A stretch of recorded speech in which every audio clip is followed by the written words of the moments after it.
आज हम एक ऐसे विषय पर बात करने वाले हैं जो जितना गंभीर है उतना ही जरूरी भी। शीर्षक है लोकशाही से वस्त्रहरण, यानी लोकतंत्र का चीरहरण।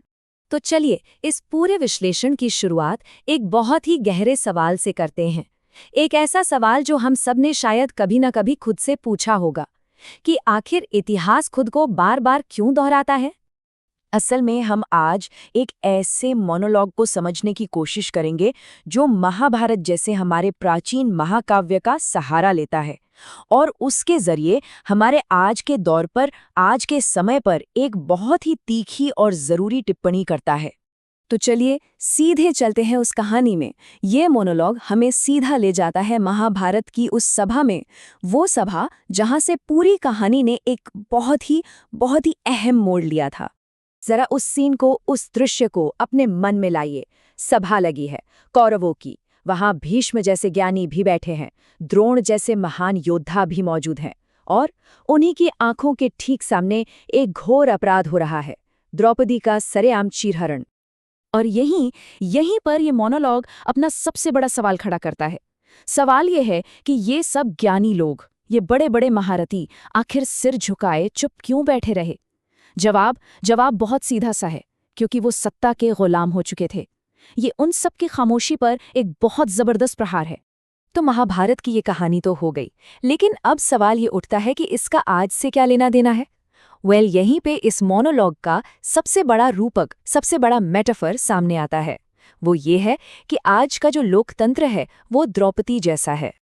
देखिए, इस मोनोलॉग की असली ताकत है इसकी सीधी साधी तुलना में। कैसे? द्रौपदी की जगह रख दीजिए आज के लोकतंत्र को, दुर्योधन और शकुनी की जगह पर आ जाते हैं हमारे आज के राजनेता, और वो कौरवों की सभा, वो बन जाती है आज की राजनीति का अखाड़ा। तो ठीक है, अगर लोकतंत्र द्रौपदी है तो फिर ये जो चीरहरण की बात हो रही है, तो वो वस्त्र क्या हैं? कौन से कपड़े खींचे जा रहे हैं? मोनोलॉग के मुताबिक वो वस्त्र है हमारी आज़ादी, इंसाफ मांगने का हमारा हक और हमारी निष्पक्ष न्यायपालिका। ये वो कीमती चीजें हैं जिन्हें खतरे में बताया जा रहा है।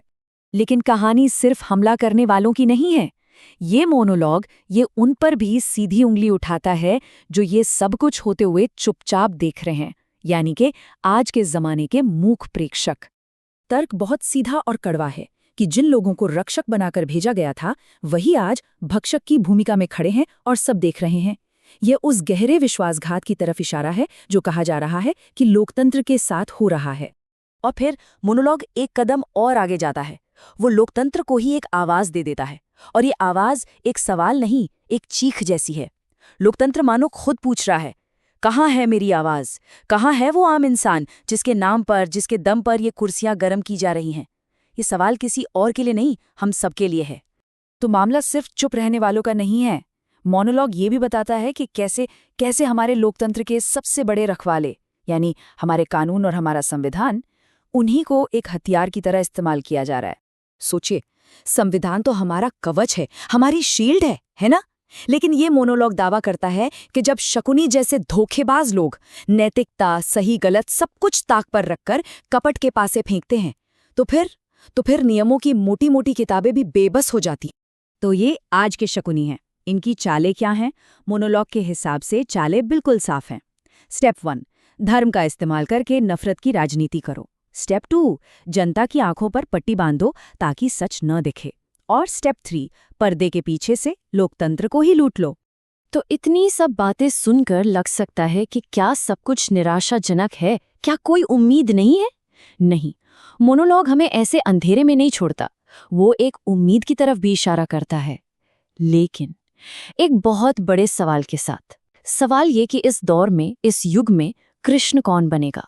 और सुनिए, यहीं पर इस पूरी बहस का सबसे जरूरी मोड़ आता है। मोनोलॉग बिल्कुल साफ साफ कहता है कि आज के लोकतंत्र को बचाने के लिए आसमान से कोई भगवान, कोई अवतार नहीं आने वाला। किसी मसीहा का इंतजार करना अब कोई ऑप्शन नहीं है। तो फिर हल क्या है? रास्ता क्या है? मोनोलॉग का जवाब जितना सीधा है उतना ही शक्तिशाली भी। वो कहता है, आज हमें ही कृष्ण बनना होगा। ये पूरी की पूरी जिम्मेदारी सीधे हम पर, यानी आम नागरिक पर डाल दी गई है। अच्छा, तो अगर हम कृष्ण बनेंगे तो हमारा हथियार क्या होगा? वो कौन सी ताकत है हमारे पास? मोनोलॉग के मुताबिक वो हथियार है हमारा मत, हमारा एक एक वोट। यही है आज का सुदर्शन चक्र, हमारा सबसे शक्तिशाली और शायद हमारा आखिरी हथियार। और आखिर में ये मोनोलॉग हमें एक बहुत ही चुभने वाली चेतावनी देकर चला जाता है। एक ऐसी चेतावनी जो सोचने पर मजबूर कर दे, जाग जाइए, वरना आने वाला कल, आने वाला इतिहास हम सबको एक चुपचाप तमाशा देखने वाले गुनहगार के तौर पर याद रखेगा।